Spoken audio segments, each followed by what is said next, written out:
Don't you dare call the police. If you do that, I won't forgive you. My usually gentle husband yelled at me with a fierce expression on his face. I stopped my hand from making the phone call and stared at my husband. Don't call the police, he said. But my mom is missing, you know? Her dementia could put her in danger, like a car accident or something. I'm saying you were just overreacting.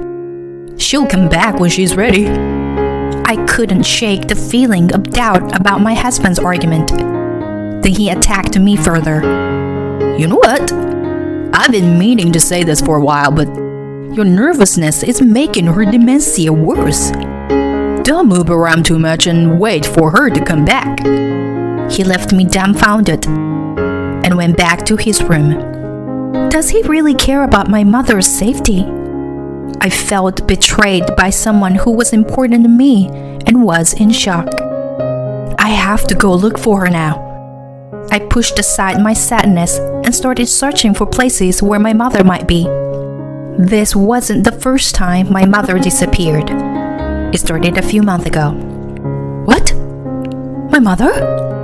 Okay, I'll come right away. The call from the police was just like a bolt from the blue. They had found my mother under the overpass. I grabbed only my cell phone and wallet and hurried to the location they had given me. When I arrived, a young police officer was standing by my mother's side. He bowed slightly and he noticed me approaching. My mother had a vacant expression, but there was a gentle smile on her face that somehow made me uneasy. Thank you for your help. I really appreciate it. Mom, come on, let's go home. Lisa? What's wrong? My mother seemed to have only just noticed my presence. I realized it would be best not to take her home, so I took her to the hospital instead. The diagnosis was dementia. I thought I was prepared, but when the doctor told me, I felt like I had been plunged into a deep, dark hole. I hesitated about whether to tell my mother, but I knew it would affect her daily life, whether she knew or not. So I gathered my courage and told her. She seemed to resign herself to the news and just said, I see. Although her symptoms has just begun, I decided to send her back to her home for now, since they were not so severe. When I returned to my family home for the first time in a while, I was shocked to see so many shopping bags. Mom, why do you have so many shopping bags? Well, you see, I've been forgetting things a lot lately, my mother said in a serious tone and began to tell me about what had happened recently. It seems that she has been buying seasonings and stationery repeatedly and has also become forgetful about small things, such as forgetting to lock the front door or flush the toilet. However, she couldn't bring herself to tell anyone because she thought they would worry. When I heard about it, I almost cried. If only I could create a more comfortable atmosphere for her to talk to me. I regretted it, but I couldn't turn back time. All I can do now is to do what I can. After returning home, I reported what happened today to my husband, Bo. That's why I want to live with my mother, Bo replied without even looking at me, watching TV. Well, that's just impossible, isn't it? Wow, you don't have to say it like that. When I raised my voice, he sighed as if it was troublesome. We don't have money, and we can't take care of her in such a condition. She may be your parent, but she is a stranger to me. I don't want my hard-earned house to be filled with filth, you know? Although I wanted to argue with my husband's terrible attitude, I held back. If I fought with him now, it would really make it difficult for me to take care of my mother. My husband continued to bombard me with words, knowing or unknowingly about my feelings. When my parents were sick, I didn't cause you any trouble, did I? That's why this conversation is over. When his parents fell ill, his siblings worked hard to take care of them. However, I remember how Bo behaved shamelessly during the funeral, as if he had done all the hard work himself. Thinking that I couldn't rely on my husband any further, I decided to go to my parents' house and take care of my mother myself. From that day on, I started a busy life of household chores, part-time work, and caregiving. I consulted with the local government and managed to find some service that could be used within the scope of my mother's pension. However, there were limits to what they could provide, and I began to feel physically and mentally exhausted. No matter how hard I tried, my mother's dementia continued to progress. There were days when she didn't even recognize me and just verbally abused me. It was heartbreaking to see my once gentle mother change like this. And on such days, I cried while taking care of her. Eventually, I had no choice but to quit my part-time job. On the night I quit, I tried to discuss the idea of putting my mother in a care facility with my husband, but he dismissed it. She's your parents, so you should take responsibility for her. And figure out the money too. I wonder why I was with someone like him. But it was true that without his income, it would be difficult for me to live on my own. Now that I had quit my job, I was even more dependent on his money. Although we have some savings, I couldn't use them recklessly, as I had to consider the future. Feeling like there was nowhere to run, I felt suffocated. And then, one day, Mom? Where are you? Mom? When the caretaker had her day off, my mother disappeared somewhere. As I searched desperately, the neighbors who heard my voice helped me. Eventually, the police came, apparently because the neighbors called them. Thank you all so much. I'm sorry. While I was searching frantically, I suddenly thought of something. Come to think of it, I haven't checked the park that Dad loved so much yet. Before he passed away, he used to take walks there with my mother. The park was on their usual walking route, on the outskirts of town. I went to the park with a glimmer of hope. Mom! Oh, Lisa? My mother looked at me with a nonchalant expression. I hugged my mother while crying. The mother I hugged felt much smaller, which made me cry even more.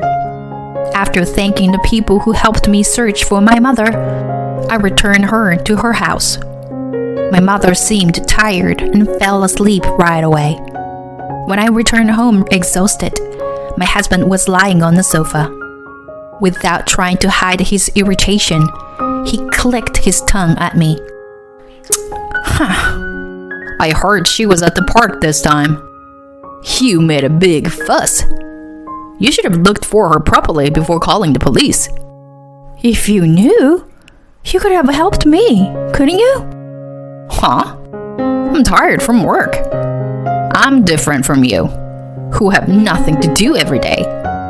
I felt something snap inside me at those words. While looking at his back, I decided that I wanted a divorce. However, an event occurred that shook my resolve. Suddenly, my husband started helping with everything. He would take the initiative to drive and buy bulky items like diapers and water. He even changed the furniture arrangement at my parents' house to make it safer. Although I was initially taken aback by the sudden change, the fact that he was helping me reduced my burden considerably. Not only did I feel physically revealed, but also felt that I wasn't alone, which helped me recover mentally. My husband no longer got angry when I had to leave the house all day for caregiving on holidays. I didn't know what caused the sudden change, but it was definitely appreciated. In the midst of my lonely struggle, it felt like a ray of hope had pierced through. Those days continued for a while. Then my mother left the house again. When I hurriedly tried to find her, my husband stopped me. Calm down. She'll come back. It's possible, but something might happen this time. We should report it just in case. As soon as I said that, my husband's expression changed. Don't you dare call the police. I won't forgive you if you do. He shouted with a fierce expression. My hand that was about to make the call stopped completely when I saw his face. He must have noticed my change of expression and forced a smile. Nah, I mean, if we report, she will get hurt, you know? She's probably just around here somewhere as usual. With that, my husband hastily went back to his room. His shouting voice continued to ring in my ears, and I couldn't shake it off. So I slumped down where I was. I clenched my fist tightly and tried to calm myself down before leaving the house to look for my mother. As I walked around looking for her, I spotted her coming out of a convenience store near the house. I rushed over to her and saw that she was carrying a shopping bag. Mom, what are you doing here? Lisa, I just came to buy some snacks and tea. You need them when you have guests over, don't you? We already have more than enough at home, but I just couldn't resist. I bit my tongue and tried to force a smile. You're right. Let's go back home. Oh, and you want one, Lisa? I shouldn't leave my mother alone for too long. I knew my husband might object, but I thought it would be better for us to live together. When we got home, I could hear my husband talking on the phone. What are you doing? We arranged to do it today, Since the helper was off. Come on, don't tell me you forgot. Bo? What is he talking about? I thought something was suspicious, so I deliberately made some noise as I entered the house. My husband quickly hung up the phone and put on a fake smile as he let my mother inside. That night, I got up quietly so as not to wake my mother and my husband. I used fingerprint authentication to open his phone and looked at his messages. There were a lot of exchanges with a woman named Amber, and from the contents, it seemed like she was his mistress. There are mountains of photos of luxurious restaurants and trip that they went together, uploaded on the message app. I wonder where all this money is coming from for such extravagance. I hastily checked our joint account balance and was surprised to find that it had decreased by more than half. Surprisingly calm, I tried to imagine the situation and my husband's intentions. He was cheating on me with Amber and was spending money on her. But that wasn't enough. He intended to take my mother's life insurance with Amber's help. He probably planned to use my mother's wandering to cause an accident. I quickly saved evidence of his affair and made up my mind to divorce him no matter what. Later, a friend introduced me to a lawyer, and I also tried to keep a diary and increased the number of days I had caretaker. I collected as much evidence as possible to trail my husband, and eventually, Amber's true identity came to light. She was the wife of a man named Ricky, who was my husband's colleague. I was stunned by the unexpected double affair. I somehow managed to make contact with Ricky and set up an opportunity to talk. Ricky also suspected Amber of cheating, so we provided each other with evidence. Amber was a former caregiver and knew how to deal with the elderly with dementia. Ricky said that she probably planned a strategy. I was clear that they were trying to cause an accident to get my mother's life insurance. I told Ricky that I wanted to stop them and arrest them on the spot, and he agreed to help me willingly. Several days later, we're taking off for a walk. Shall we? Yes, yes. I watched with a smile as my husband and my mother left.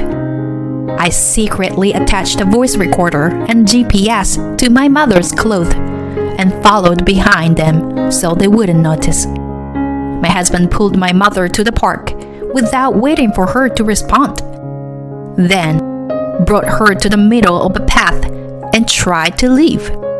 What are you doing, Bo? Lisa, where are you planning on going?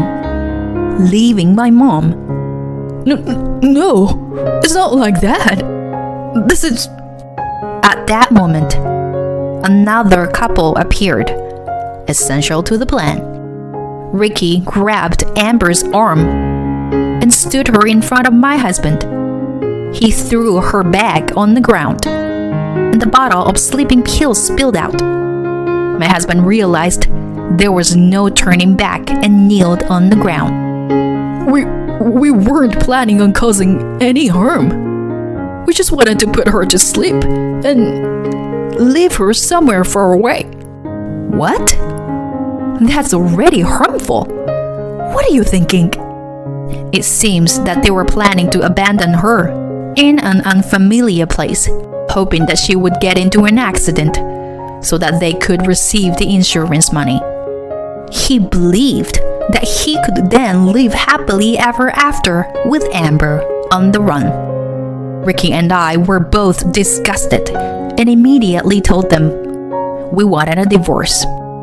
Although they couldn't be charged with actually kidnapping or harm, we wanted to end our marriage with these people as soon as possible. My mother stood there, looking like she couldn't understand anything that had just happened. I took her hand and left the scene. A few years later, Ricky came to visit me. Thank you for coming. I appreciate it. It's the least I can do. In the photo displayed on the altar, my mother was beaming with a smile.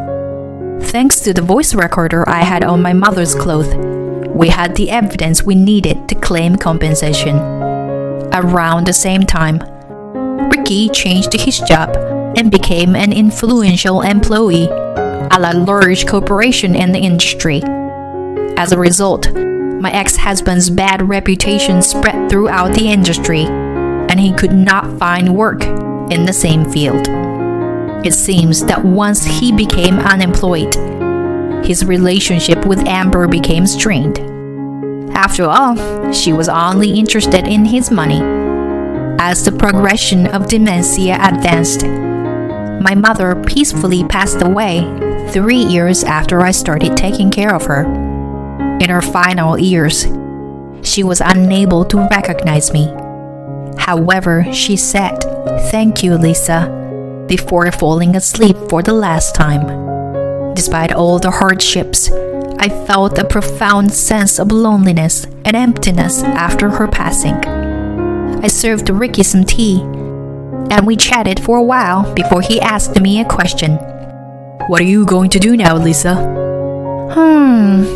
To be honest, I don't know.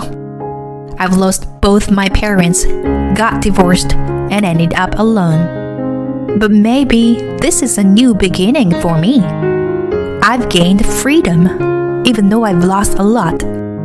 Well, I'm thinking of traveling to the places where my parents have fond memories.